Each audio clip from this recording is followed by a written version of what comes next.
তো আমরা একটা প্রজেক্ট ক্রিয়েট করেছি। এখানে আমরা দুখানা আল্ট্রাসনিকের যে ডিস্টেন্সের ডেটা সেটা আমরা ব্লুটুথের থ্রু দিয়ে কোনো মোবাইল অ্যাপ্লিকেশনে পাঠানোর চেষ্টা করেছি। তো এখানে তার জন্য কোড লিখেছি।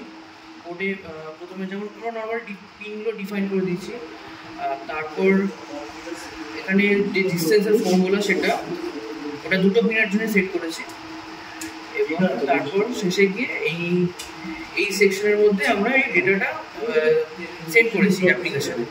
তো এখানে যেমন আমরা কানেক্ট আছে, এখানে যেমন কানেক্ট আছে আমি দেখতে পাচ্ছি যে আমরা শো করছে, যেমন এই একটা অবস্টাকল, যেমন এটা হচ্ছে ডিস্টেন্স 1, এই সেন্সারটা আমার 1, তো এটা দিয়ে আমার ডিস্টেন্স 1 শো করবে।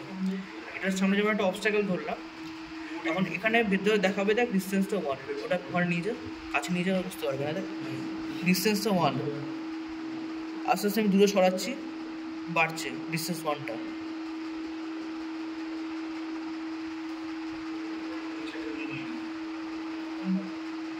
ঠিক সেম সেকেন্ড যেটা আছে সেটা হচ্ছে আমার সেন্সার 2, যেটা দিয়ে আমার ডিস্টেন্স 2টাকে দেখতে পাচ্ছি। ঠিক সেম এখানেও যখন আমি কাছে ধরলে এটা যেমন 5 সেন্টিমিটার দেখাচ্ছে আমাকে ডিস্টেন্সটা, আবার আমি যদি দূরে সরাই আস্তে আস্তে বাড়ছি।